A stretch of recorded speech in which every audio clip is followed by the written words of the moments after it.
துதிகன மகிமையெல்லாம் ஐயா உமக்கே செலுத்துகிறோம்.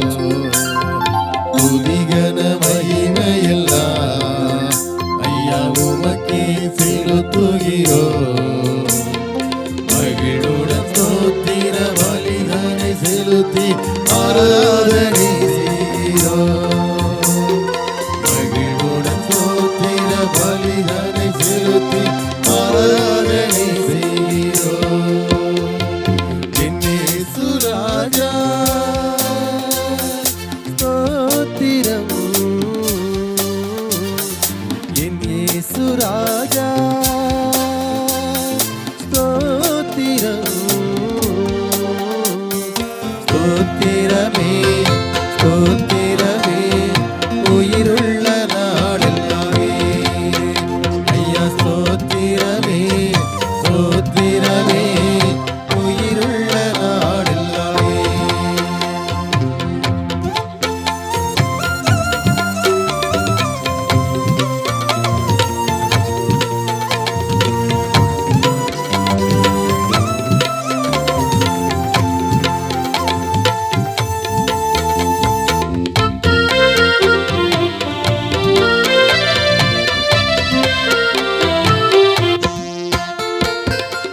பிடு யாவருக்கும் அருகில் உள்ளவரே, தூப்பிடும் யாவருக்கும் ஐயா அருகில் இருப்பவரே.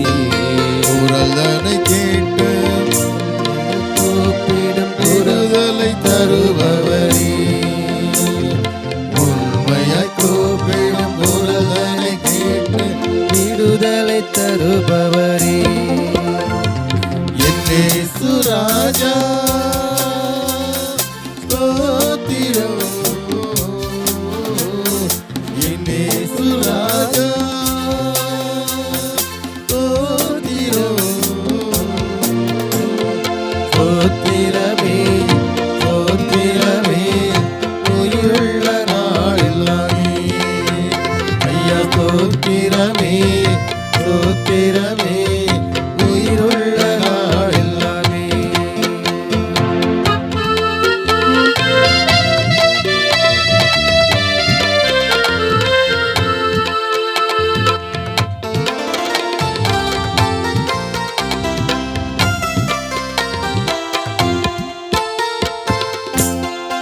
உலக தோற்றம் முதல் எனக்காய் அடிக்கப்பட்டே, உலக தோற்றம் முதல் ஐயா எனக்காய் அடிக்கப்பட்டே.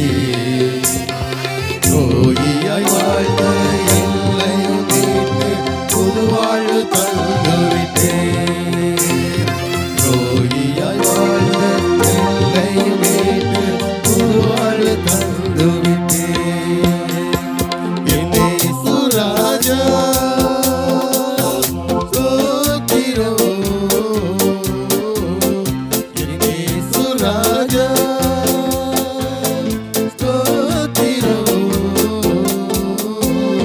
ஸ்தோத்திரமே ஸ்தோத்திரமே உயிருள்ள நாளெல்லாமே ஐயா ஸ்தோத்திரமே ஸ்தோத்திரமே உயிருள்ள நாளெல்லாமே ஐயா உயிருள்ளவே ஸ்தோத்திரமே உயிருள்ள நாளெல்லாமே ஐயா உயிருள்ள நாளெல்லாமே. நல்ல தகப்பனே, இந்த மாலை வேளைக்கா சமூகத்தில் நன்றி ராஜா. நான் தகுதியற்றவன் என்பதை அறிந்திருக்கீங்க. மறைத்து வெளிப்படுங்க. நீங்க பேசுங்க. இயேசுவின் இனிய நாமத்தில் ஜெயங்கடிக்க நல்ல பிதாவே, ஆமேன் ஆமேன். இந்த கிராமத்துக்கு வந்த பற்றி ரொம்ப சந்தோஷப்படுறேன். விசேஷமாக பாஸ்கரையா ரொம்ப நாளாக சொல்லிட்டு இருந்தாங்க. கடந்த ஆசையை வாண்டேன்ட்டு கூப்பிட்டாங்க. நான் வரேன்னு சொன்னேன். எப்படி இருக்கும்னு தெரியாது. இன்றைக்கி உள்ளே வந்த பிறகு தான் தெரியுது என்னுடைய ஊர் அப்படியே, என்னுடைய கிராமம் அப்படியே தான். எங்கள் ஊர் பரன்குண்டாபுரம். பரன்னா இறைவன், குன்றாத இறைவன் குறையாத இடம்னு சொல்லுவாங்க. அப்படி கூட கிராமம். ரொம்ப கஷ்டம். கிராமத்தில் வாழ்கிற மக்களுக்கு ரொம்ப கஷ்டம். எனக்கு படிக்கவே முடியாது. காசு கிடையாது, பணம் கிடையாது, ஒன்றும் கிடையாது. நாங்கள் 4 பிரதேஷ், நான் 3வது சகோதரன். எங்கள் அம்மா வந்து காலையில் கதிரை இருக்க போவாங்க, நெல் கதிரை இருக்க. காலை 4 மணிக்கு போயிடுவாங்க. போயிட்டு மத்தியானம் 3 மணிக்கு வந்துடுவாங்க. அவங்க அறுத்துட்டு வந்த பிறகு கூலி கொத்துன்னு சொல்லுவாங்க. கூலினா கொத்து. அந்த கொத்து கொடுக்கறது நான் போய் தான் கூலியை வாங்கிட்டு வருவேன்.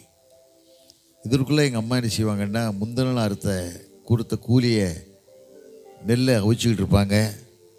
இன்னொரு பக்கம் முந்தின நாள் அவிச்சு நெல் காயப்பட்ட நெல்லை குத்திக்கிட்டு இருப்பாங்க நைட்டில் சாப்பாடு வைக்கிறதுக்காக. அவ்வளோ கஷ்டம். எங்கள் அம்மாவுக்கு நடந்து போன தூரம் கிட்டத்தட்ட ஷார்ட்டாக குறுக்க நடந்து போனால் 12 கிலோமீட்டர் டெய்லி. என் தாய் ரொம்ப கஷ்டம். கஷ்டம்னா கஷ்டம், அப்படி ஒரு கஷ்டத்தை பார்க்கவே முடியாது. ஆனால் வேதத்தில் வாசிக்கிறோம், லூக்கா 10 கடைசி வாசி பார்த்தீங்கன்னா, மரியாள் தன்னை விட்டு எழுபடாத நல்ல பங்கு வாழ்க்கையை தெரிந்து கொண்டாள். அப்படி தெரிந்து கொண்ட தாய் தன் பிள்ளைகளுக்காக. என் தகப்பனர் வந்து ஸ்ரீலங்காவில் வாழ்ந்து ஒரு விதமான கஷ்டம் இல்லாமல் இங்கே வந்து உழைக்க முடியாமல், உழைக்க தெரியாமல், வேட்டியில் அழுக்குப்படாமல் நீட்டாகவே வாழ்ந்து, அந்த காலத்தில் ரின் சோப்பு வந்து புதுசு, ரின் சோப்பு தான் போட்டு துவைப்பார், குளிப்பார். எங்களுக்கு சாப்பாடு இருக்கோ இல்லையோ, எங்கள் அப்பாவுக்கு நல்ல சாப்பாடு வேணும். அரிசி சாப்பாடு, அரிசி சோறுன்னு சொல்லுவாங்கள்ல. இப்போ சோறு சாப்பிடுவோம், அதுதான் அரிசி சோறு, நெல் சோறு சொல்லுவாங்க. எங்களுக்கு வந்து சாப்பிட்றது கெவரு, காடைக்கண்ணி, குருதாவல்லி, இதுதான் சாப்பாடு எங்களுக்கு. சோளம். எங்கள் அப்பாவுக்கு மட்டும் அந்த அரிசி சோறு போங்குவாங்க. இல்லை, எங்கள் அப்பா வந்து ரொம்ப கோபக்காரர். அந்த சாதத்துலேயும் என் அம்மாவுக்கு தெரியாமல் அந்த வடித்த சாதத்தில் ஒரு கைப்பிடி அள்ளிட்டு போய் வெளியே சாப்பிடுவோம். அவ்வளோ டேஸ்ட்டு சாப்பாட்டுக்கு. அவ்வளோ கஷ்டம், அவ்வளோ வறுமை, தாங்க முடியாத வறுமை. கிராமத்தில் வாழ்கிறதுங்கிறது சாதாரண காரியம் இல்லை, ரொம்ப கஷ்டம். ஒரு முறை என் மாமா வீட்டில் தான் நாங்கள் வளர்ந்துக்கிட்டு இருக்கோம். தாத்தா வீட்டில், அப்பாவுடைய அப்பா வீட்டில். அவர் 2 மகன். மூத்த மகன் வாத்தியார். அவருடைய கர்சனையில் வளர்ந்துக்கிட்டு இருக்கோம். அவங்க வீட்டில் ஃப்ரீயாக ஓசியாக வாழ்ந்துக்கிட்டு இருக்கோம், அவங்க தோட்டத்தை பார்த்துக்கிட்டு இருக்கிறதுக்காக. ஒரு தடவை நாங்கள் வாழ்ந்த வீடை ஒரு குடியாரன் நைட்டில் தீ குளிச்சுட்டு போயிட்டான். ஊரே தீ எரிஞ்சு போச்சு. எங்கள் வீடு இல்லை. எங்கள் தாத்தா சொன்னார், விடிய காலத்து வந்து எங்கள் அம்மாட்ட சொன்னார், நீ வருத்தப்படாதப்பா மகளே, அம்மா 2 பனைமரத்தை வெட்டி ஒரு வீடு கட்டி கொடுத்துறேன். பனைமரம்னா செங்கல், மண்ணு தான், செம்மண்ணு தான், சிமெண்ட்டு கிடையாது, கல் கிடையாது, இல்லை, கட்டி கொடுத்தேன்னாரு. கட்டி கொடுக்கும்போது எங்கள் பெரியப்பா, எங்கள் அப்பாவோட சொந்த அன்னை பெரியப்பா சொன்னார், ஏன் இடத்துல கட்டு, இடம் காலியாக கிடக்கு, எனக்கு 3 வீடு இருக்குதுன்னு சொன்னார். எவ்வளோ சொன்ன கேட்கல. கட்டாயத்தில் அவர் சொன்ன இடத்துல கட்டணும். புதன்கிழமை வீடு கிரகப்பிரவேசம் பண்ணணும். செவ்வாய்க்கிழமை சாயந்தரம் சொன்னார், எனக்கு இது இடம் வேணும், மண்ணு கல்லெல்லாம் அள்ளிட்டு போயிடு அப்படின்ட்டார். அது இருதயம் எப்படி இருக்கும் பாருங்க. 4 பிள்ளைகள், நாங்கள் சிறு பிள்ளைகள். என் தகப்பனாருக்கு ஒரு பொறுப்பு கிடையாது. என் தாய் கண்ணீரோட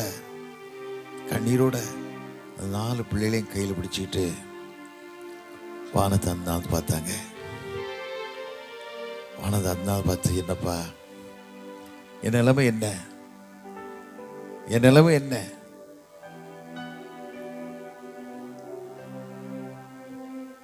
துன்ப பெருக்கிலே சோர்ந்திடாதே, அன்பர் அறியாமல் வந்திடாரே. துன்ப பெருக்கிலே சோர்ந்திடாதே, அன்பர் அறியாமல் வந்திடாதே. விழி போலாம் காத்திடுவே என்றனரே, விழி போலாம் காத்திடுவே என்றனரே. அன்பராம் இயேசுவை பார்த்து கொண்டு இன்பமாக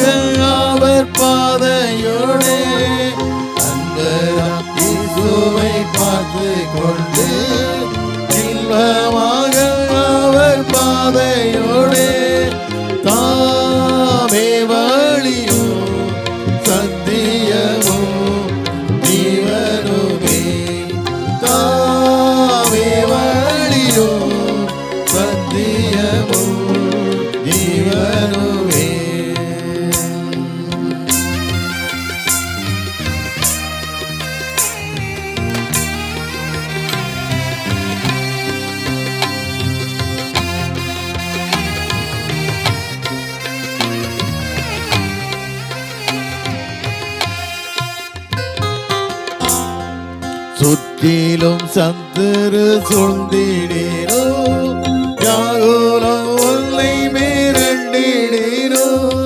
சுற்றிலும் சத்துரு சூழ்ந்திடேனோ, யாகோலம் உன்னை மிரண்டிடேனோ.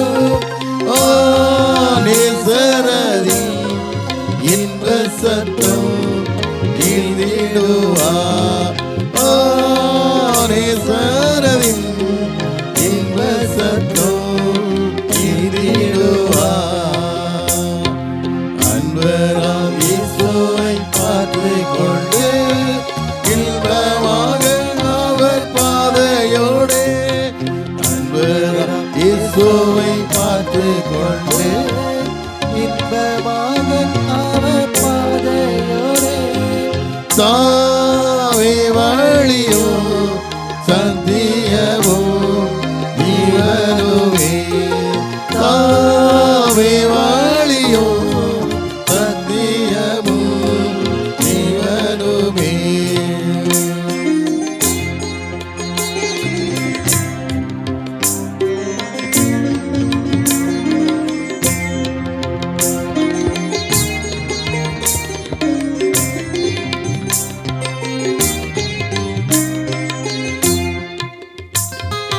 முச்செடி போல பற்றிடுவே, ஓசமடையாய் நீ முற்றிலுவே. முச்செடி போல பற்றிடுவே, மோசமடையாய் நீ முற்றிலுவே. நீடாதே நீ இஸ்ரவேலில் தோன்றுவாரே. நீடாதே நீ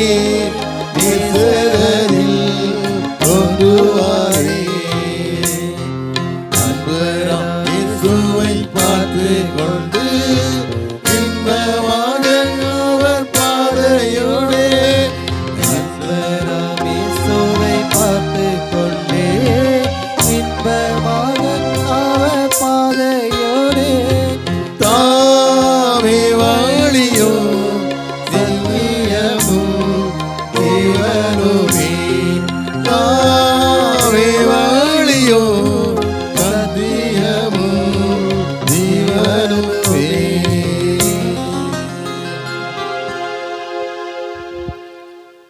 என் தாய்க்கு என்ன செய்யணும் தெரியல.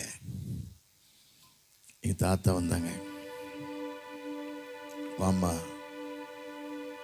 அப்பா வீட்டுக்கு வா, ஐயா வீட்டுக்கு வா, கூட்டு போனாரு. மாட்டு தொழிலில் மாட்டை அவுத்து வெளியே கட்டிட்டு சாணங்கள் எல்லாம் தூசியால் க்ளீன் பண்ணிட்டு, இது நைட்டுக்கு படுத்துக்கம்மா, வெளியில் வச்சு படுத்துக்கோ, ஐயா காலையில் உனக்கு சரி பண்ணி தரேன் அப்படின்னாரு. எனக்கு உள்ள வந்து அந்த கிராமத்தை நினைச்சோன்னே தான் வாசனை. கிராம வாழ்க்கைங்கிறது சாதாரணமான வாழ்க்கை இல்லை, ரொம்ப சந்தோஷமான வாழ்க்கை. ரொம்ப சந்தோஷமான அப்படிலாம் கஷ்டப்பட்டு வாழ்ந்து கிராமத்தில் வளர்ந்து 57 வருஷத்துக்கு முன்னே சென்னைக்கு வந்து ஒரு அடி நிலம் இல்லாமல், காலில் செருப்பு இல்லாமல், ஒன்றுமே இல்லாமல், ஒரு அரை டவுசர் வேறு ஒன்றும் கிடையாது. ரொம்ப கஷ்டம். அதில் வந்து இன்னைக்கு ஆண்டவர் இவ்வளோ பெரிய ஆசீர்வாதத்தை கொடுத்தார் பார்த்தீங்களா. விதத்தில் வாசிக்கவில்லை. அதிகம் 28-15 மாதம் பார்த்தீங்கன்னா, நான் உன்னோடு கூட இருந்து நீ போக விடமெல்லாம் உன்னை காத்து இந்த தேசத்திற்கு உன்னை திரும்பி வர பண்ணுவேன். யாக்கோவுக்கு வாக்கு கொடுத்தார்ல. யாக்கோவு சாதாரணமான மனுஷன் இல்லை, பெரிய தேவ மனுஷன். 147 வயசு தான் வாழ்ந்தார். 140 வயசு தான் வாழ்ந்தார். தேவனுக்கு பிரியமான மனுஷன், தேவனோட வாழக்கூடிய மனுஷன், இஸ்ரவேலின் பெயர் பெற்ற மனுஷன். இன்னைக்கு ஆண்டவர் இப்படி நடத்தினார்ல. காரணம் கேட்டா, நீ அவரோட வாழும்போது அந்த தரிசனத்தினால தான், அந்த எண்ணத்தினால தான் ஆண்டவர் நம்ம உயர்த்தணும். ஒன்றும் இல்லாமல் வாழ்ந்து நமக்கு செத்த நாயிலும் கேவலம் வாழ்ந்து நம்மளை ஆண்டு உயர்த்தது மாத்திரமில்லை, நட்சத்திரம் ஆண்டவர் வச்சிருக்காரல்ல. அவன் தேவனுடைய ராட்சியம் கட்டப்படணும் இல்லை, ஆண்டவர் அறியாத மக்கள் அறிஞ்சு கொள்ளணும் இல்லை, தேவனை தெரிந்து கொள்ளாத மக்கள் தெரிந்து கொள்ளணும் இல்லை, நானே கர்த்தர் ஆன தெரியணும் இல்லை. எளியவன் காலத்தில் ஜனங்கள் 2 விதமாக வாழ்ந்தாங்க. பாகால் ஒரு பக்கம் தெய்வம், ஏசு ஆண்டவர் ஒரு பக்கம் தெய்வம் வாழ்ந்தாங்க. 3 வருஷம் ஆண்டவர் வானத்தை அடைச்சி போட்டார். 3 வருஷம் மழை இல்லை. 3 வருஷம் வாழ இல்லை. ஆனால் தீர்க்கதரிசி எலியா ஒரு சங்கடம் விட்டார்ல, எல்லாரும் ஒன்று சேருனாரு, எல்லாம் ஒன்று சேர்ந்தாங்க. வேதத்தில் வாசிக்கும் உடராஜர்கள் 18:22 வாசித்து பார்த்தீங்கன்னா கர்த்தரை தெய்வம்னு எல்லாரும் சொன்னாங்க. ஏன் சொன்னாங்க? சொன்னால் பாகலை வணங்கு, கர்த்தரை தெய்வம் வணங்கு. 2 நினைவு குந்தி நடக்காத, 2 குந்தி நடக்காதுன்னு சொன்னாங்க. இன்னைக்கு அநேக மக்கள் கிறிஸ்தவ வாழ்க்கை பாருங்க, ஒரு சாட்சி இல்லாத வாழ்க்கை, உண்மை இல்லாத வாழ்க்கை, ஏதோ வாழ்ந்துக்கிட்டு இருக்காங்க. நானும் கிறிஸ்தவன் வாழ்ந்துக்கிட்டு இருக்காங்க. கிறிஸ்துவனுடைய பேரை தரிச்சது மாத்திரமல்ல, அவருடைய அடையாளங்களை சரீரத்தை சரித்து கொண்டு சாட்சியுள்ள வாழ்க்கை நீ வாழும்போது தான் கர்த்தவனை ஆசீர்வதிக்க முடியும், அங்கீகரிக்க முடியும். உலகத்தை ஒன்றும் நம்ம கொண்டு வந்ததில்லை. இந்த உலகத்தை விட்டு கடந்த போது எந்த மனுஷனையும் எதையும் எடுத்து செல்ல முடியாது. யாராக இருந்தாலும் சரி, எப்படிப்பட்ட தலைவிலையை பார்த்துட்டோம். எத்தனை லட்சங்கள் ஏக்கர் நிலம் இருந்தாலும் விட்டுட்டு தான் போனோம், எத்தனை ஃப்ளாட் இருந்தாலும் விட்டுட்டு தான் போனோம், எத்தனை மோதிரம் இருந்தாலும் விட்டுட்டு தான் போனோம், நகை விழுந்தாலும் விட்டுட்டு போனோம். ஒன்றும் செய்ய முடியாது. இதுதான் வாழ்க்கை. இது மனதில் வைத்து நீ வாழ்கிற வாழ்க்கை கடவுளுக்கு பிரியமான வாழ்க்கையாக வாழணும். இன்னைக்கு மிஷினரி வரலன்னு ஒரு அடி நிலம் நம்மகிட்ட கிடையாது. இந்த மிஷினரிகள் வராமல் இருந்திருப்பாங்கன்னா ஒரு அடி நிலம் நம்மகிட்ட கிடையாது. திருவள்ளுவர் வழியை வரும் ஓதிக்காடை தாண்டின உடனே நம்ம ஏரியாலாம் வரும்போது ரொம்ப வேதனையாக இருந்தது. கவுடி எத்தனை பெரிய பெரிய மிஷினரிகள் பூமிக்கு வந்து எல்லா கட்டையும் இழந்து எத்தனை லட்சக்கணக்கான நிலங்களால் நம்மகிட்ட கொடுத்து இன்னைக்கு நம்ம ஈனக்கரையத்துக்கு இன்னொருத்துக்கு ஒத்தி போட்டு கொடுக்குறோம். துட்டை வாங்கிட்டு ஈனக்கரையத்துக்கு விற்று கொடுக்குறோம். வாழ்க்கை இது வாழ்க்கையா? திருச்சபை யார் யார் கூறு போடணும்னு நினைக்கானோ ஆண்டவர் கூறு போட்டுருவார். அவர் பட்சிக்கிற அக்னி, பட்சிக்கிற யாரையும் விட புஷ்டம் போட முடியாது. ஒரு வாழ்க்கை தான். ஆண்டவர் ஏதோ அமைதியாக இருக்கான்னு நினைக்காங்க. கிருபையின் காலம், இந்த கிருபையின் காலத்தில் இந்த பாடுபட்ட நாட்களை ஆண்டவர் நினைச்சு உங்களுக்கு சாட்சியுள்ள வாழ்க்கை நாங்கள் வாழ கிருபை தாங்கன்னு கேட்கணும். அதெல்லாம் நீ வாழ முடியாது. உங்கள் பிள்ளைகள் நல்லா இருக்கணுமா? வேதத்தில் வாசிக்கவில்லை. திருமணம் பண்ணும்போது உங்களுக்கு அங்கீகாரம் என்ன கொடுக்காங்க? சங்கீதம் 128 தானே கொடுக்காங்க. கர்த்தருக்கு பயந்து வழி நிற்கணும் பாக்கியவான், உன் கையிலையும் பிரயாசத்தை சாப்பிடுவாய், உனக்கு பாக்கியம் நன்மை உண்டாயிருக்கும். ஒரு மனைவி வீட்டிலும் கணிதம் திராட்சை செடியை போலும், பிள்ளைகள் பந்தய செடி ஒளிமர கன்றுகளை போலும் இருப்பார்கள். ஏதோ கர்த்தருக்கு பயப்படுற மனுஷன் இவ்விதமாக ஆஸ்வதிக்கப்படுவான். கர்த்தர் சீயோன்னு ஆஸ்வதிப்பார். நீ ஜீவனோட நாளெல்லாம் எருசலேமின் வாழ்வை நீ காண்பாய். இவன் பிள்ளையையும் எருசலேமின் சமாதானத்தையும் காண்பாய். அந்த வாழ்க்கை இருக்கா? அந்த வாழ்க்கை இருக்கா? இந்த கிறிஸ்தவ கல்யாணத்தை 95% டைவர்ஸ் கோர்ட்டு போய் பாருங்க. வேற எந்த கல்யாணம் எந்த இவனும் துணி இல்லை, கிறிஸ்தவன் தான் துணிகிறான்.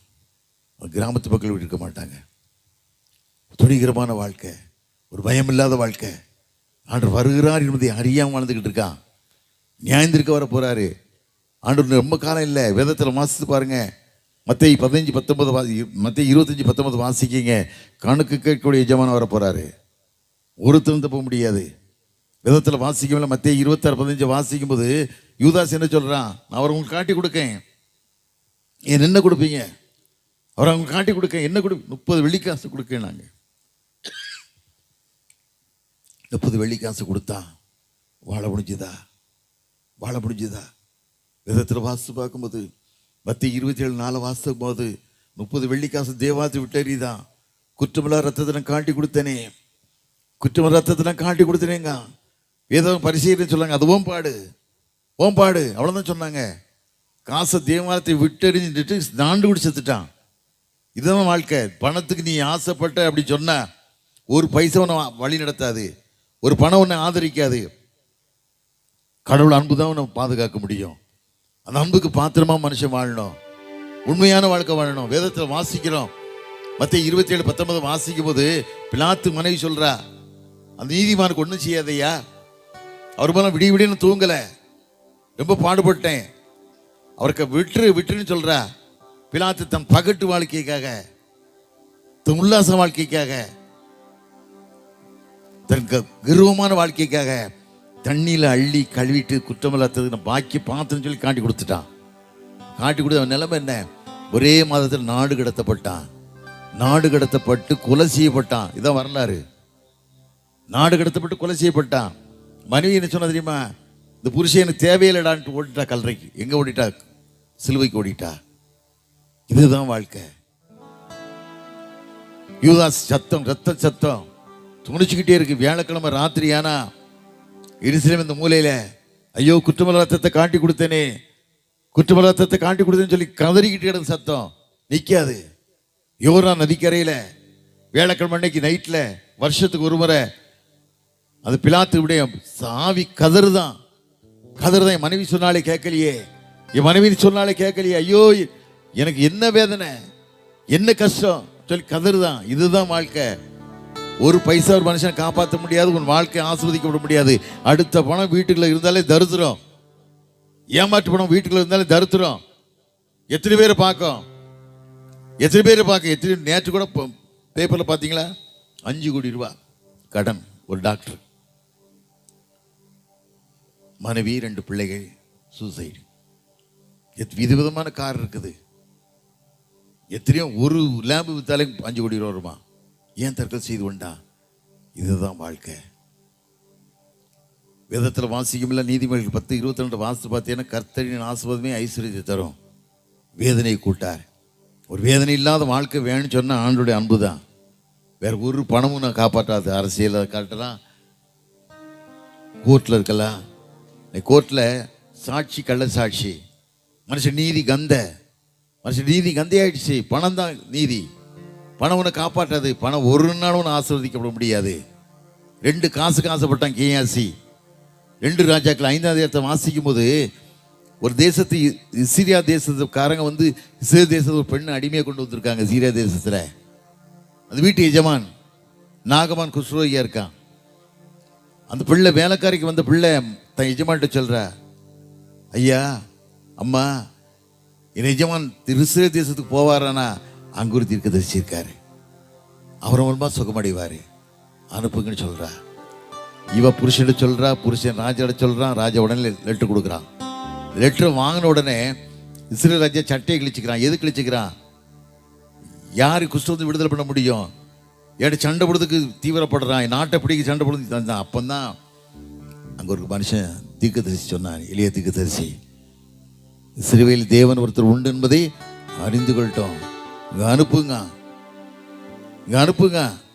6000 தாலந்து சேக்கல் தங்கம், 10,000 வெள்ளி, தாலந்து வெள்ளி, 10 மாற்று வஸ்திரம் கொண்டு போய் நிற்கிறான். தீர்க்கதரிசி மூலமா யார்கிட்ட? தீர்க்கதரிசி போய் நிற்கிறான். ஒரு வார்த்தையோட சொல்லலை, ஒரு வார்த்தை கூட இன்னைக்கு நம்ம தீர்க்கதரிசிகள்லாம் 5 அப்பம் 2 மீன் எவ்வளோ கொடுக்க? என்ன கேவலமான வாழ்க்கை, எவ்வளோ கேவலமான வாழ்க்கை. நீ ஊழியர் 5 லட்சம் கொடுத்தா வீட்டுக்கு வரேன் அடிக்கலாட்ட, 2 லட்சம் கொடுத்தா திடப்படத்தில் வரேன். என்ன வியாபாரம், எவ்வளோ வேதனை, எவ்வளோ கஷ்டம், எவ்வளோ வேதனை பாருங்க. அவன் ஒரே வார்த்தை சொன்னான், அவன் முகத்தையே பார்க்கல, திக்கசி முகமே பார்க்கல. யோர்தான் போய் 7 தரம் முழுக்குன்ட்டான். 7 தரம் முழுக்குன்னு அவன் முடியாதுங்க. நான் எவ்வளோ பெரிய ஆள், நாட்டுடைய கேப்டன், இராணுவ தளபதி, நான் எப்படி போக முடியுங்க? அவன்கிட்ட கையில் கொடுக்க மனுஷன் சொல்கிறான். அப்போ பிள்ளையாண்ட சொல்லு பையன் சொல்கிறான், ஐயா ஒரு பெரிய காரியம் சொன்னால் செய்வீங்க இல்லை? அவன் யோர்தானு முழுக்க சொல்கிறான். போய் முழுக்க வேண்டியான்னு சொன்ன உடனே அந்த வார்த்தையை கேட்டுட்டு போய் 7 தரம் முழுக்கும்போது மாம்சம் சிறுபிள்ளையின் மாம்சத்தை போல மாறியது, சிறுபிள்ளையின் மாம்சத்தை போல மாறியது. என் நோய்களை சிலுவையிலே சுமந்து தீர்த்தீரையா, என் நோய்களை சிலுவையிலே சுமந்து தீர்த்தீரையா, ஐயா சுமந்து தீர்த்தீரையா, ஐயா சுமந்து தீர்த்தீரையா.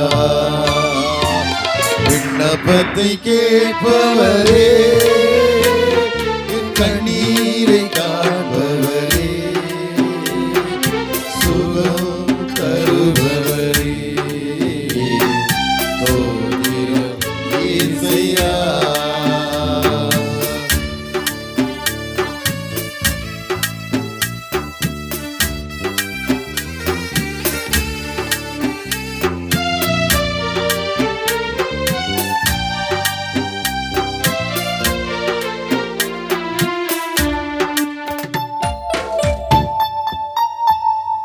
மனதுருகி கரம் நீட்டி அதிசயம் செய்பவரே, மனதுருகி கரம் நீட்டி அதிசயம் செய்பவரே, ஐயா அதிசயம் செய்பவரே, ஐயா அதிசயம் செய்பவரே,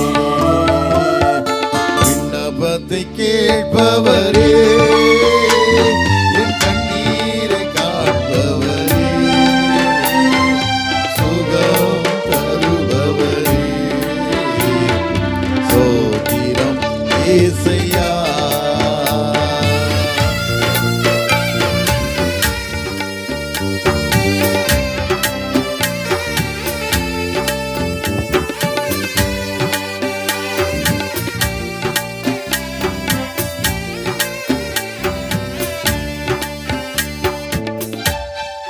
உம்மால் கூடும் எல்லாம் கூடும், ஒரு வார்த்தை சொல்லால் போதும், எல்லாம் கூடும் எல்லாம் கூடும், ஒரு வார்த்தை சொல்லால் போதும், ஐயா ஒரு வார்த்தை சொல்லால் போதும், ஐயா ஒரு வார்த்தை சொல்லால் போதும், விண்ணப்பத்தை கேட்பவரே, என் கண்ணீரை காண்பவரே, சுகம் தருபவரே,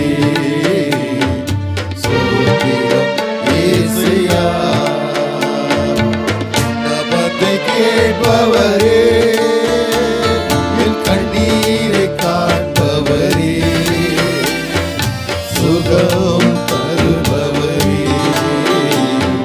சோத்திரம் ஏசையா. அவ்வளவுதான்.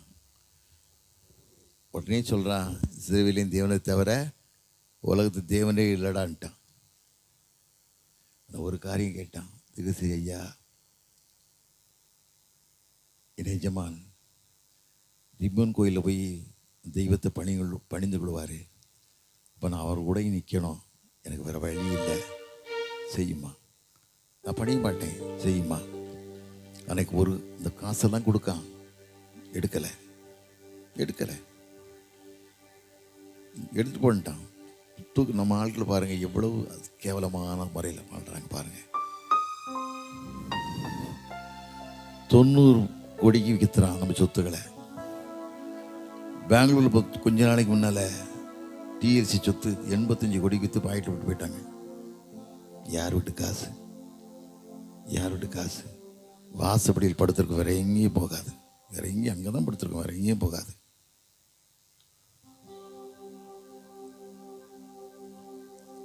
கியாசின்ட்டு வேலை பார்க்க, கியாசி பார்க்க இடையஜமாக பைத்தியக்காரன் இருக்கான்.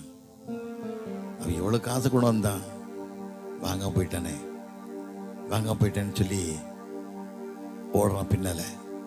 பின்னால் ஓடும்போது நாக்கமான் போய்கிட்டு இருக்கான். குதிரை வண்டியை சக்கு போய்கிட்டு இருக்கான்.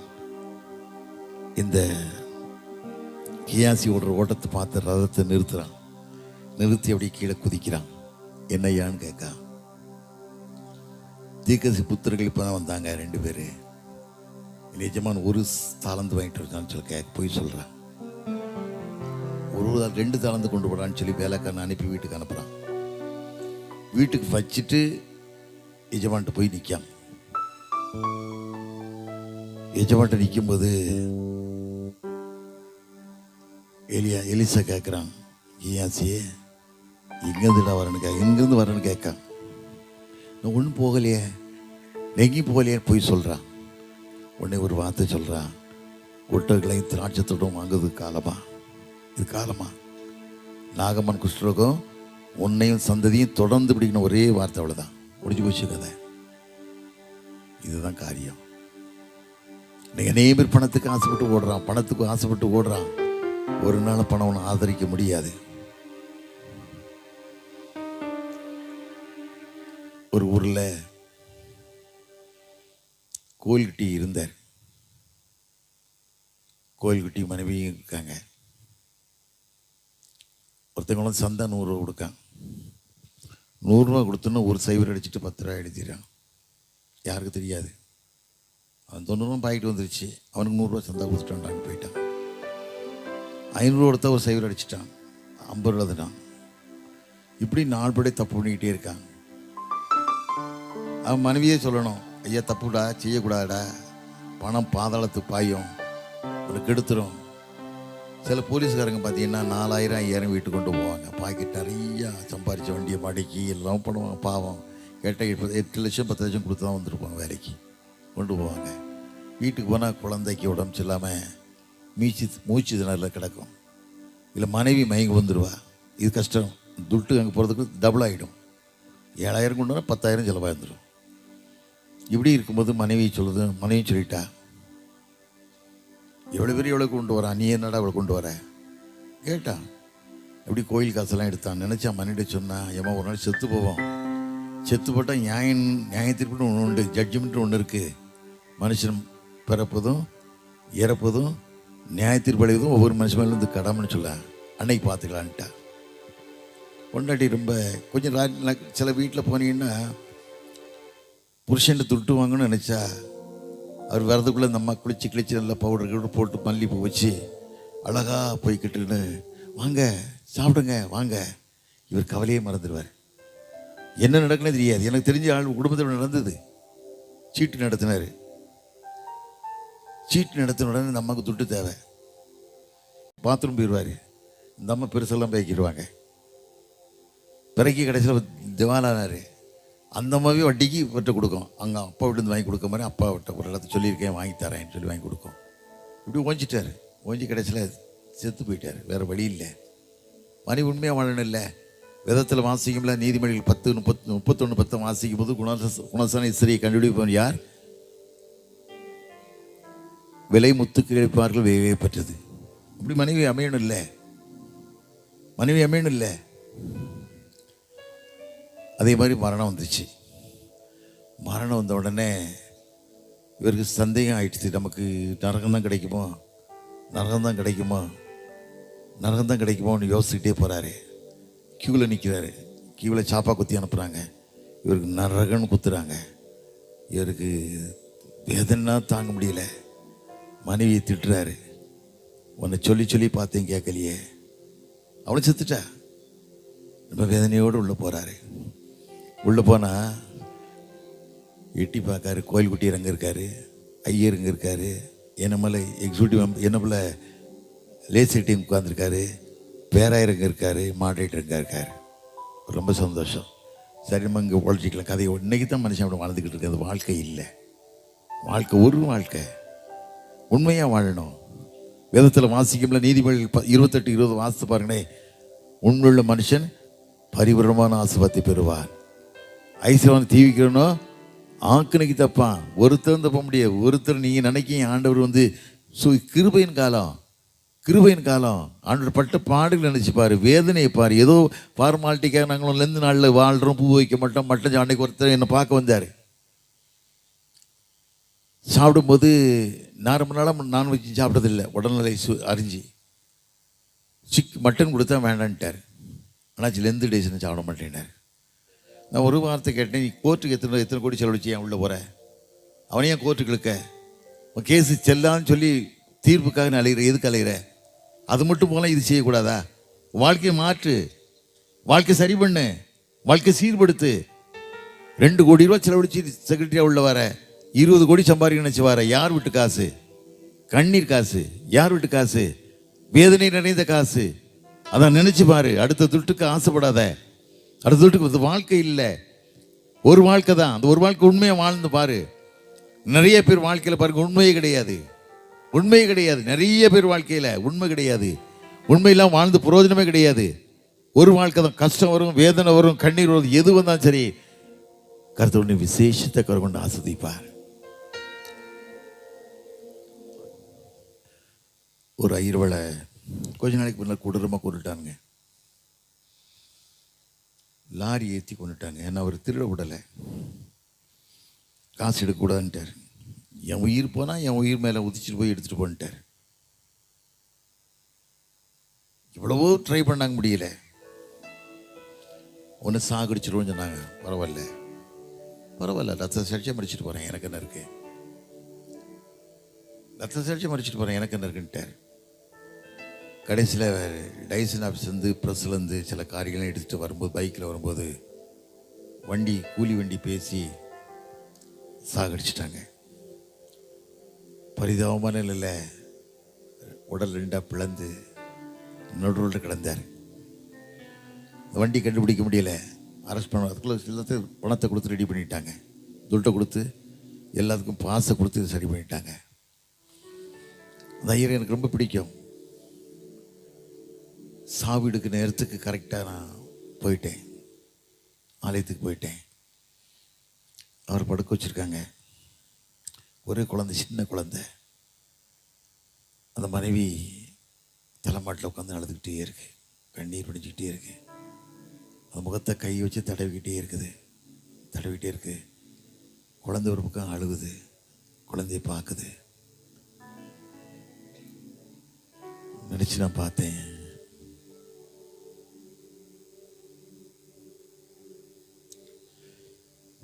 ஏதோ கழுகிறாய் நீ ஏழை மாது, நான் என்ன செய்வேன்? கூதல்லடி அதோ பால குளிரும் பொறுக்கலையோ, ஏதோ கழுகிறாய் நீ.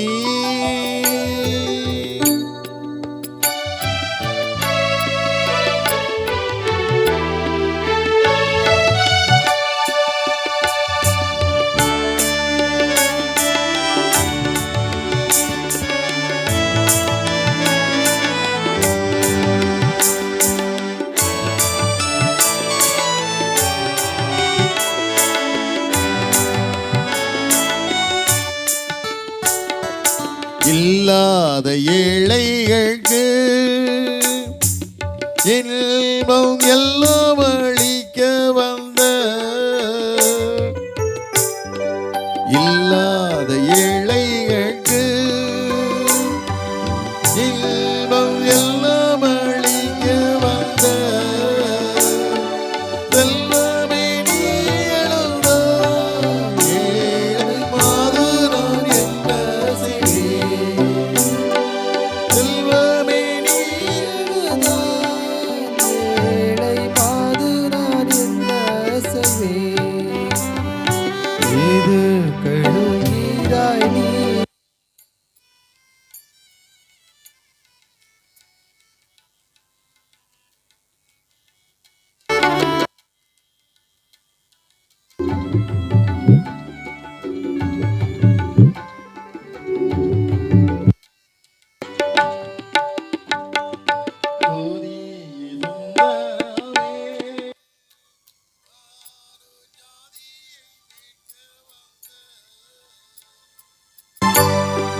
ஜோதி சுந்தரமே, ஆடு ஜாதியை மீட்க வந்த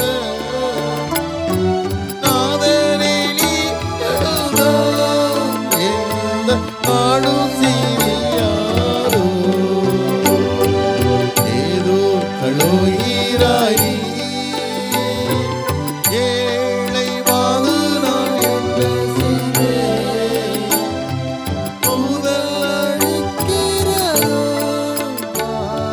குளிரும் பொறுக்கலையோ, ஏதோ கழுகிறாய்.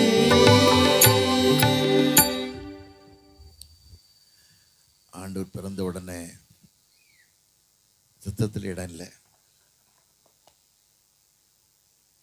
நீதிமான் ஆகிய யோசேப்போடு தள்ளிடலாம் நினைச்சான், தள்ள முடியல. ஆண்டவர் கூப்பிட்டு சொல்லிட்டார், வான் பண்ணிட்டார். அது எல்லா திட்டத்தையும் கிளியராக போட்டாங்க. குழந்தை பிறந்த உடனே சிமியனும் உட்காந்துருக்கார். லூக்கா 2 கடைசி வாசிக்கும் போது சிவியோன்னு என்ன சொல்கிறாரு, அந்த குழந்தை கையில் எடுக்காரு.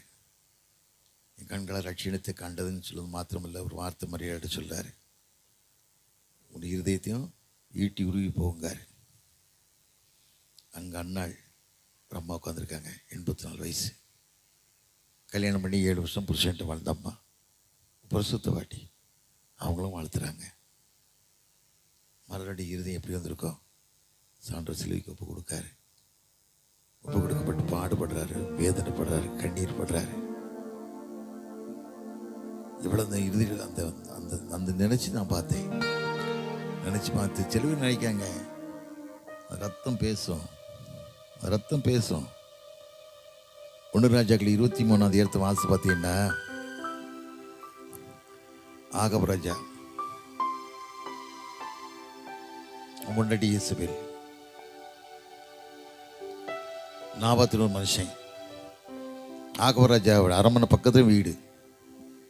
அப்படி கேட்குறான், நாபாத்தை கூப்பிட்டு கேட்கான், என் வீட்டு பக்கத்தில் ஒரு தோட்டம் இல்லடா, தான் எனக்கு உரிய பணத்தை நான் தாரேன், இல்லைன்னா வேற தோட்டம் தரேங்க. ஞாபகம் தான் கேட்டான், தோட்டம் தரேன் இல்லை பணம் தரேன். ஆனால் ஒரே சொல்லிட்டான், நான் பார்த்து என் பிதாக்கள் சுதந்திரத்தை கொடுக்க முடியாதுன்ட்டான். உடனே பேர் வீட்டில் வந்து படுத்து கிடக்காரு சாப்பிடாம. ஆகாப் ராஜா யார் வீட்டு போய் சொத்துக்கு யார் ஆசைப்படுறது? நீங்கள் அப்படி தான் என்ன மனுஷன் ஆடுறான், ஆசைப்பட்டு வாடுறான். நேற்று கூட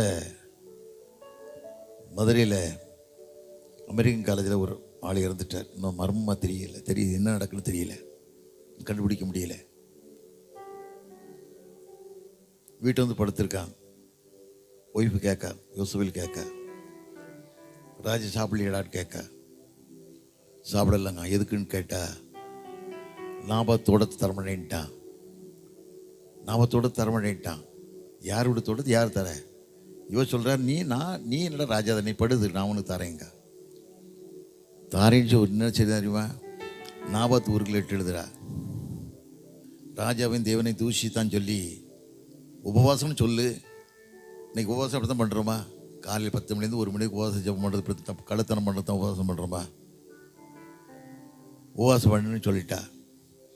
போட்டு ராஜாவின் தேவன் தூஷித்தான் சொல்லி 2 பேரும் கள்ளத்துக்கு சொல்லதுக்கு ஏற்படுத்தினான்.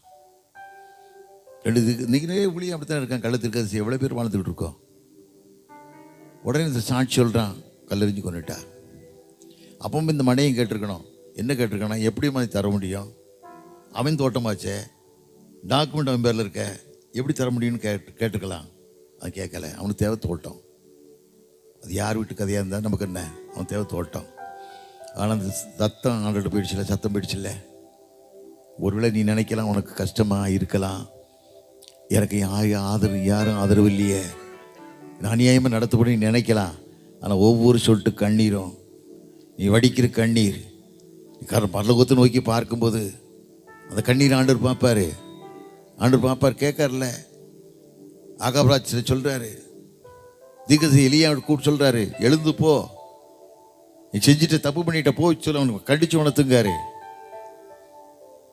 அவன் ஒரே சொல்லுவான், கொலை செய்து எடுத்துக்கிட்டு இல்லையோன்னு கேட்கான். ஆகபராஜ் உடனே கேட்கான், பொல்லாதவனே நீ கண்டுபிடித்தியாக கேட்கான். உடனே சொல்கிறான், பொல்லாப்சியை நீ ஒன்று விற்று போட்டாய். நீ பொல்லாப்சியை விட்டு போடக்கூடிய மனுஷனாக இருக்கான். மனுஷன் நிறைய பேர் வாழ்ந்துக்கிட்டு இருக்கான். தப்பு மேலே தப்பு பண்ணிட்டு பாவத்தை கூட்டிகிட்டே வாழ்ந்துக்கிட்டு இருக்கோம். இது வாழ்க்கை இல்லை. ஒரு காலத்தில் கிறிஸ்தவங்க ரோட்டில் போனால் கிறிஸ்தவங்க போகிறாங்கன்னு சொல்லுவாங்க. இப்போ திருடன் போகிறாங்க, கொள்ளைக்காரன் போகிறாங்க, வேஷம் போடுறான். இன்னைக்கு நிறைய வாழ்க்கை. அது வாழ்க்கை இல்லை. யார் மேலே கை வச்சு அங்கே ஜோமாகணும். எலியா தீர்க்கதரிசி காலத்தில் தேசத்தில் 3 வருஷம் மழை இல்லை. ஆனால் ஆண்டவர் அவனை கைவிடலை.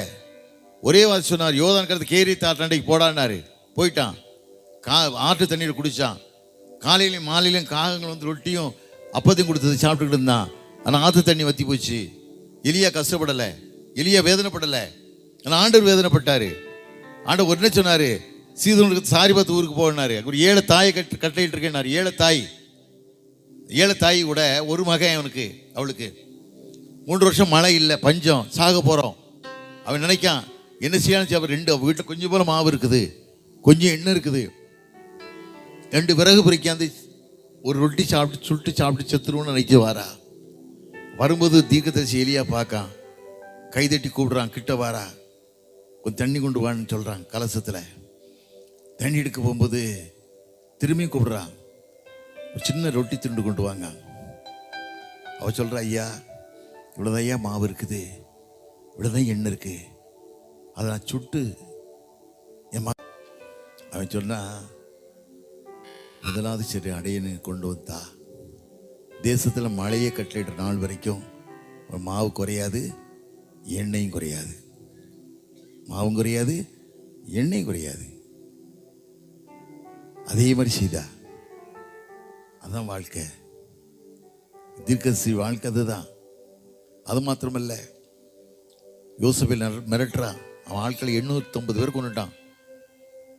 பந்தியில் சாப்பிட 450, பாகல் விற்கிறத வணங்க 400 பேர், 800 பேர் கொலை பண்ணிட்டான். கொலை போடணும்னா அவனுக்கு ஒரு ஆள் அனுப்புகிறா.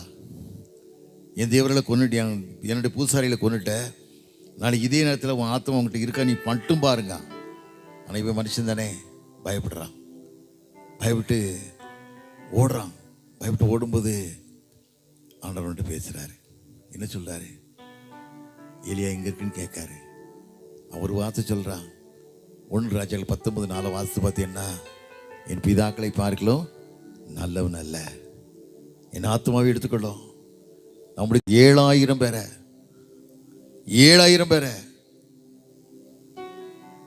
மீதி அவனுக்கு வச்சிருக்கேன்னாரு. அதே போல் இன்னைக்கு ஆண்டவன் கூட நினைக்கலாம், எனக்கு யாரும் இல்லைன்னு நினைக்கலாம். ஆனால் முன்னுக்கு 7000 பேர் இல்லை, 70,000 பேர் நிறுத்துவார். உனக்கு விரோதமாக உருவாக்கக்கூடிய எந்த ஆயுதத்தையும் மாய்க்காத பண்ணுவேன். யோசுவா கடைசி நாளுக்கு கலங்குனா. மோசே ஊழியத்தெல்லாம் முடிச்சுட்டு யோசுவா கையில் பொறுப்பு கொடுக்கான். கலங்குறான். கலங்குறது ஆண்டுன்னு சொன்னார். யோசுவா 1:5 வாசிக்கும் போது, பூமியில் உயிரோடு இருக்கிற நாளெல்லாம் உனக்கு முன்பாக ஒருத்தனை எதிர்த்து நிற்க முடியாதுன்னாரு. எதிர்த்து நிற்க முடியாது. இப்போ எங்கள் திருநெல்வேலியில் 3 வருஷம் ஆச்சு, 4 வருஷம் ஆச்சு. எல்லாம் கஷ்டமான மக்களாக வாழ்கிறாங்க. கஷ்டம் துட்டு கலைகிறான். தரித்திரம் பிடிக்குங்கிறது தெரியல. தன் பிள்ளைகள் வாழ்க்கை சாபம் வரும்னு தெரியல. மனைவி வாழ்க்கை சாபம் வரும்னு தெரியல. நான் பரலோகத்துக்கு போக முடியாது தெரியும், அவனுக்கு தெரியும். பரவாயில்ல அவனு அலைகிறான், துட்டுக்கு அலைகிறான். இது வாழ்க்கை இல்லை. எவ்வளோ சொல்லுவேன். ஆனால் எனக்கு ஒரு நம்பிக்கை உண்டு, வேதத்தில் உண்டு. நான் வாசிக்கிறோம், நீதிமொழிகள் 23:18 வாசித்து பார்த்தீங்கன்னா, நிச்சயமாய் முடிவு உண்டு, ஒரு நம்பிக்கை வீண் போகாது. அப்படிப்பட்ட விடுதலை உண்டு. காரணம் கர்த்தர் நல்லவர். ஆண்டவருடன் வாழுவோம். கர்த்தருக்கு பிரியமாக வாழுங்க, உண்மையை வாழுங்க. பரிசுத்தம் இல்லாமல் யாரும் தேவனை தரிசிக்கவே முடியாது. அரசியல்வாதியா எப்படியோ வாழ்கிறாங்க, வாழ்ந்துட்டு போகிறாங்க. அது வாதம் இல்லை. நியாய தீர்ப்புன்னு ஒன்று உண்டுங்கிறத அறிஞ்சு கடற்பிரியமாக வாழ்வோம். எலிசா தீர்க்கதரிசி காலத்தில் 2 ராஜாக்கள் 9:4 வாசித்து பார்த்தீங்கன்னா, ஒரு சுனமியால் சொல்வா, இந்த புருஷனை பார்த்து, ஒரு பரிசுத்தவான் காணுங்கிறேன்பா, பரிசுத்தவான் காணுங்கிறேன்பா. எப்போ ஒன்று வீட்டில் வந்து தங்கட்டும், மேலேறிய வைப்போம், ஒரு நாற்காலியை வைப்போம், குத்து விளக்க போய்ப்போம், ஒரு கட்டில் உருவாக்கும் சொல்லுவா. அப்படிப்பட்ட சாட்சியோட வாழ்க்கை வாழ்கிறோமா? இது பரிசுத்தவான்னு சொல்லக்கூடிய அளவில் வாழ்கிறோமா? இது அழிஞ்சு போகிற உலகம். அழிஞ்சு போகிற உலகம் ஒன்றும் கிடையாது, ஒன்றும் கிடையாது. அழிஞ்சு போகிற வாழ்த்துற நீ வாழ்கிற வாழ்க்கை தேவனுக்கு பிரியமான வாழ்க்கை. மோசே தேவனுடைய வீட்டில் இங்கே உண்மையில வாழ்ந்தான். அவன் நதிக்கரையிலேருந்து பார்வோன் குமாரி எடுத்துகிட்டு போய் நதியிலேருந்து ஒன்று எடுத்தேன்னு சொல்லி அவன் மோசேன்னு பேர் வச்சா. 40 வருஷம் வாழ்ந்தான். அரண்மனை வாழும்போது அங்கே திருமணம் பண்ணியிருக்கலாம், திருமணம் பண்ணியிருக்கான், பிள்ளைகள் இருந்திருக்கு. இதையும் விட்டுட்டு ஆண்டவர் கூடும்போது போயிட்டான், அப்படியே விட்டுட்டு ஓடிட்டான். அந்த வார்த்தைக்கு கீழ்ப்பிடிச்சு ஓடிட்டான். ஜனங்களை மீட்டெடுக்கணுங்கிறதுக்காக போயிட்டான். இதை மனசில் வச்சுட்டு மோசடி அக்காவும் அண்ணனும் ஆரோனும் மிரியாம் குறை சொன்னாங்க. என்ன சொன்னாங்க? எண்ணம் 12 வாசி பார்த்தீங்கன்னா, முதல் வசனத்தில் மோசி யோமனி எத்தியோப்பிய தெரியுமான் அவளை குற்றம் சொல்லி, மோசிட்டு தான் ஆண்டவர் பேசினாரா, என்கிட்ட பேசலையா, குறை சொன்னாங்க. அந்த வார்த்தையாண்டு கேட்டார். கேட்ட உடனே ஆண்டவர் கீழே இறங்கிட்டார்ல. கீழே இறங்கி, என் தாசனாய் மோசையோ 12:7 பாருங்க, என் தாசனாய் மோசையோ அப்படிப்பட்டவன் அல்ல, வீட்டில் இங்கே உண்மையுள்ள மனுஷனாக வாழ்ந்தான். நேபா குடும்படியில் அவன் ஆண்டவர் அடக்கம் பண்ணுறாரு. நான் 3 முறை ரிசைன் போயிருக்கேன். நேபா குடும்படியில் நான் கூட பார்த்துருக்கேன். அது கலர் கிடைக்க மாட்டேன். எப்படி நம்ம கிடைக்கும்? ஆண்டவர் அடக்கம் பண்ண இடம் கிடைக்குமா? அவ்வளோ ஒரு சுத்தவான். 120 வருஷம் வரைக்கும் வாழ்ந்தான். அவன் இருள் கண் பார்வை குறையலை, சரியில் பலவீனங்கள் வரல, பாதரட்ச தேயலை. அதுதான் வாழ்க்கை, அதுதான் வாழ்க்கை. அப்படிப்பட்ட சாட்சி வேணும். கிறிஸ்தவருக்கு மட்டும் தான் சாட்சி உண்டு, வேற யாருக்கும் சாட்சி வராது. சாட்சி உள்ள வாழ்க்கை வேணும். கஷ்டம் வரும், வேதனை வரும், எத்தனை விதமான பாடுகள் வந்தாலும் வாழ்க்கை தேவனுக்கு பிரியமான வாழ்க்கை, ஆண்டவரோடு வாழக்கூடிய வாழ்க்கையாக இருக்கணும். அதைத்தான் நம்ம ஒப்பு கொடுக்கணும். அதான் ஆண்டவர் விரும்புகிறாரு. அப்பதான் ஆண்டவர் விரும்புகிறாரு. பிரியமான வாழ்க்கை, பிரியமாய் நீ வாழும்போது உனக்கு விரோதமாய் உருவாக்கப்படும் எந்த ஆயுதத்தை வாக்கியம் பண்ணுவான்னு சொல்றாரு. 2 ராஜாக்கள் 6ஆம் அதிகாரத்தை வாசித்து பாருங்களேன். சிறிய நாட்டு படைகள் வந்து இஸ்ரேல் தேசத்தை அப்படியே கொள்ளையடிக்கணும்னு நினைக்கிறாங்க. கொள்ளையடிக்கணும்னு நினைக்கி பிளான் பண்ணுறான் சிறிய நாட்டு ராஜா. ஆண்டவர் தீர்க்கதரிசி எலிசாவுக்கு விளக்குறாரு. அவன் உடனே அந்த ராஜாவுக்கு சொல்லி பல முறை தப்பிச்சிருந்தான். ஒரு முறை சிறிய நாட்டு ராஜாவே கேட்கான், நம்மகிட்ட யாரடா ஒருத்தன் இருக்கான், நம்ம பேசுகிற வார்த்தையெல்லாம் போய் சொல்லிடுறான், யாரடான்னு கேட்கான். அவனை அங்கே உள்ள சொல்கிறான், ஐயா ஒருத்தன் இல்லை, ஒரு கத்திரிக்காய் எங்கே இல்லை, நீ பள்ளியறையில் எந்த வார்த்தை பேசுறியோ அவன் தேவன் அவனுக்கு வெளிப்படுத்துவாருன்னா. காரணம் வாழ்க்கை உண்மையான வாழ்க்கை வாழ்ந்ததுனால தான். உண்மையான வாழ்க்கை வாழ்ந்ததுனால. அப்படி வாழ்கிறோமா? 1000 போய் கோர்ட்டுக்கு போனான். கள்ளத்திற்கு 10,000 கொடுத்த பேராயிரு. இன்னைக்கு 10,000 கொடுத்துட்டு நாய் சங்கிலி மாதிரி 2 சங்கிலியை போட்டுக்கிட்டு நான் தான் பிஷப் ஐயாங்க தோத்துறோம், ஐயா தோத்துறோம் தோத்துறோம் தோத்துறங்க. எவ்வளோ கேவலம், எவ்வளோ கேவலம். இது வாழ்க்கையா? ஒரு வாழ்க்கையா? நீ வாழ்ற வாழ்க்கை ஒரு கை வச்சு ஜெபம் பண்ணணும், விடுதலை வரணும். பேதுரு நடந்து போகும்போது அவன் நிழல் பட்டா சோமானாங்க. நிழல் பட்டு, பேதுருடைய நிழல் பட்டு சோமானாங்க. அப்படிப்பட்ட சித்தத்துக்கு நம்ம ஒப்பு கொடுக்கணும், கை வைக்கணும். யாரு மேல கை வைக்க தலைஞ்சரி அந்த கைக்கு ஆண்டு விடுதலை கொடுப்பாரு. அப்படிப்பட்ட வாழ்க்கை வாழ்றோமா? எல்லாரும் ஒரு நிமிஷம் எழுமலாமா? எளிமையாண்டவரே, எல்லாரும் எழும்பலாமா? ஜெபம் பண்ண போகிறோம். எல்லாரும் எழும்பலாமா? விளையாட உட்காந்துட்டீங்க. என்கிட்ட கேளுங்க, ஆண்டவரே எங்கள் வாழ்க்கை உண்மையான வாழ்க்கை. இதிலிருந்து 40 நாளுக்கு மாத்திரமில்லை, என்னாலும் போல வாழ்வோம். என்னாலும் உண்மை போல வாழணும், உண்மையாய் வாழணும்.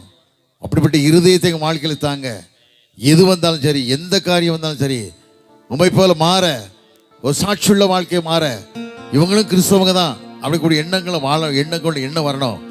பணம் உன்னை காப்பாற்றாது, படிப்பு உன்னை காப்பாற்றாது, உன் அரசியல் வாழ்க்கை உன்னை காப்பாற்றாது. ஆண்டுடைய அன்பு மாத்திரம்தான், ஆண்டுடைய அன்பு மாத்திரம்தான். நீ உண்மையாய் வாழும்போது தேவனுக்கு பிரியமான வாழ்க்கை நீ வாழ்வாயா? நான் வாழ்க்கையில் எத்தனையோ கஷ்டம் வரலாம், எத்தனையோ வேதனை வரலாம், மாமியார் விட்டு கொடுமை வரலாம், புருஷனுடைய கொடுமை வரலாம், பிள்ளைகளுடைய சீரழிவான வாழ்க்கையை பார்க்க ஒரு கஷ்டம் வரலாம். ஆனால் எதை பார்த்தா நீ ஆண்டவர் நோக்கி பாரு. தானியேல் எப்படி தினமும் 3 வேளையும் ராஜாவின் கட்டளை வேகமாக இருந்தாலும் சரி, தினமும் 3 வேளையும் எருசலேமுக்கு நேராக பலகைகள் திறந்திருக்க எப்படி ஆண்டவர் நோக்கி பார்த்தானோ அதே போல ஆண்டவர் சொன்னாரு. தானியேல் 9:23 தானியேலை கூப்பிட்டு சொன்னாரு, நீ எனக்கு மிகவும் பிரியமானவன், நீ எனக்கு மிகவும் பிரியமானவன் சொன்னாரு. பிரியமுள்ள வாழ்க்கையில ஒப்பு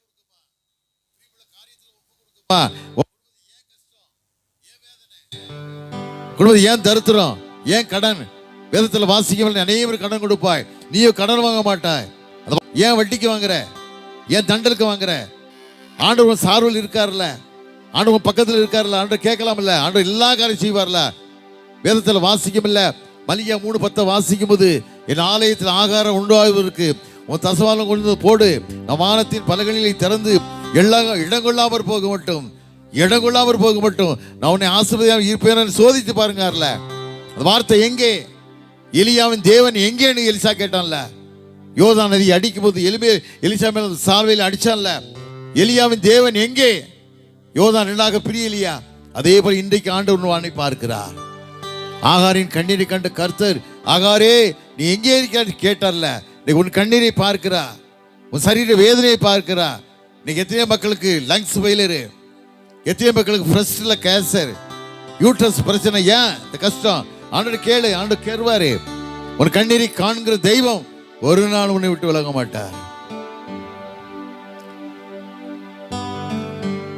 துன்பங்கள் தொல்லை எழுல்லை சூழ்ந்து கொள்ளாலோ. துன்பங்கள் தொல்லை எழுல்லை சூழ்ந்து கொள்ளாலோ. ஆழ்வருளை தேற்று நேரும் ஆனந்தமல்லோ. அப்படி கேளுங்க. ஆண்டவரே, என் குடும்பத்திலான கஷ்டம், எனக்கு தான வேதனை, என் சரீரத்துல இப்படி பாடு, அவன் பிரியமான மகள் அல்லவா, நான் பிரியமான மகன் அல்லவா, ஏன் ஆண்டவர் இவ்வளவு கஷ்டம்? ஆண்டவர் கேளு. ஆண்டவர் இன்னைக்கு வாழ்க்கையை விடுதலை மாற்றி தர போகிறார். விடுதலை தருவது மாத்திரமல்ல, ரத்தம் தெளிக்கப்பட போகிறது. ஆண்டு ரத்தம் தெளிக்கப்பட போகிறது. ஒரு கண்ணீரை காண்கிற தெய்வம் ஒருத்தர் உண்டு. அவர்தான் இயேசு. அவர்தான் இயேசு. தகப்பா பார்க்க முடியாது, மனைவி பார்க்க முடியாது, பிள்ளைகள் பார்க்க முடியாது. ஒரு கண்ணீரை கண்டு ஒரு கண்ணீருக்கு ஒரு விடுதலை தரக்கூடிய ரட்சகர் ஒருத்தர் உண்டானா இயேசு மாத்திரம்தான்.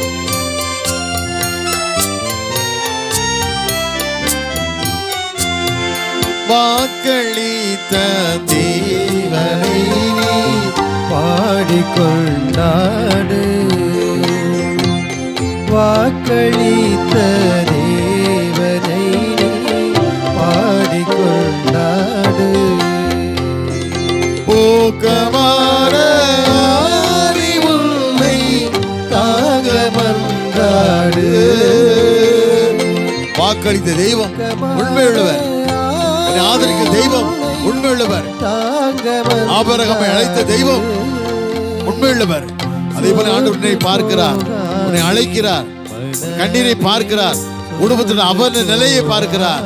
உன் கண்ணீரை கண்டேன்னு சொன்ன தெய்வம் இன்னைக்கு வாழ்க்கையில் விடுதலை தருவது மாத்திரமல்ல, வெள்ளம் போல சத்துரு வரும்போது தேவனுடைய ஆவியார் விரோதமாய் கொடியேற்றுவார் வார்த்தையின்படி ஆண்டவர் இன்னைக்கு எல்லா காரியத்தையும் மாற்ற போகிறார்.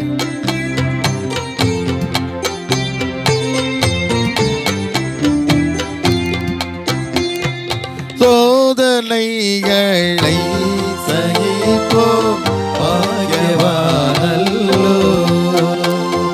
சோதனைகளை சகிப்போம் பாக்கியவானல்லோ. ஜீவ கிரீடம் சூடு நேரம் என்ன பேரின்பம். ஜீவ கிரீடம் சூடும் நேரம் என்ன பேரின்பம். சோர்ந்து போகாதே மனமே, சோர்ந்து போகாதே. போராட சோர்ந்து போகாதே. நல்ல தகப்பனே, மாலை வேளைக்கு சமூகத்தின் நன்றி ராஜா. இதே மாலை வேளையில 4000 ஆண்டுகளுக்கு மேல் முன்னால் ஒரு நாள் நீ உண்டாக்கின ஏதேன் தோட்டத்திலே உருவாக்கின மனுஷனை ஆதாமே, எங்கே இருக்கிறாய்? எங்கே இருக்க? தேடி வந்த தெய்வம் அல்லவா? இந்த பிள்ளைகளை தேடி வந்திருக்குங்கப்பா. இந்த கிருபைகளுக்காக கூட நன்றி ராஜா, நன்றி ராஜா, நன்றி ராஜா. காத்து கொள்ளுங்க, வழி நடத்துங்க. கிராமத்து மூலம் அநேக ஊழியர்கள் எழும்பட்டும் அப்பா, எழும்பட்டும் ஐயா. பாஸ்கராய போல் நிறைய ஊழியர்கள் எழும்பட்டும் அப்பா. அவர் சொன்னார், கிராமத்தில் ஒண்ணுமே இல்லை, நீங்க ஆண்டவர் எவ்வளவோ ஆஸ்வதிச்சிருக்கிறாரு, எவ்வளவு செழிப்பை தந்திருக்கிறாரு. வறண்ட நிலம் போல இருந்த எங்களை ஆண்டவர் எவ்வளவோ உயர்த்துக்கலாம் சொன்னார் ஐயா. அதே இந்த பூமி உயர்த்தப்பட பிள்ளைகள் எழும்ப கிருபை தாங்க. மீதியான காரியத்தை பொறுப்படுத்திக் கொள்ளுங்க. இயேசுவின் இணைய நாமத்தில் ஜெயங்க இருக்கிறோம் நல்ல பிதாவே. ஆமேன், ஆமேன். உட்காருங்கம்மா தயவு செய்து. சிலுவையில் மாட்டினதை தனரோ உம்மை செந்நிறமாக்கினரோ. சிலுவையில் மாட்டினதை தனரோ உம்மை செந்நிறமாக்கினரோ. அப்போதும் அவர்தான் உயிர்த்தீரோ, அன்போடு அவர்கள் நம்பீரன்றோ. அப்பாவும் அன்பு பெரிதே,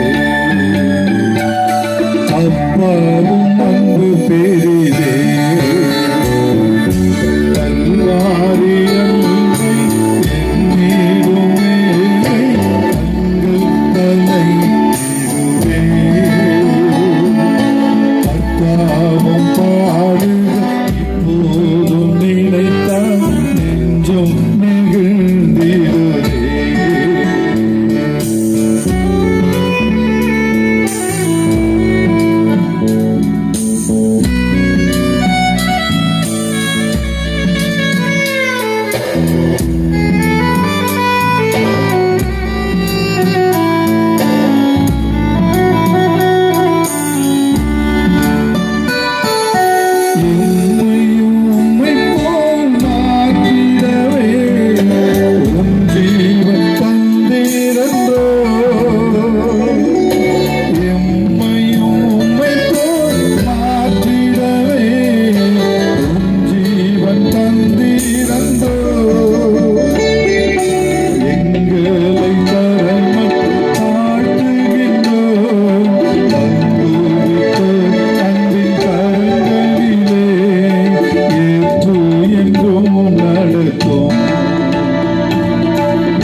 Hallelujah.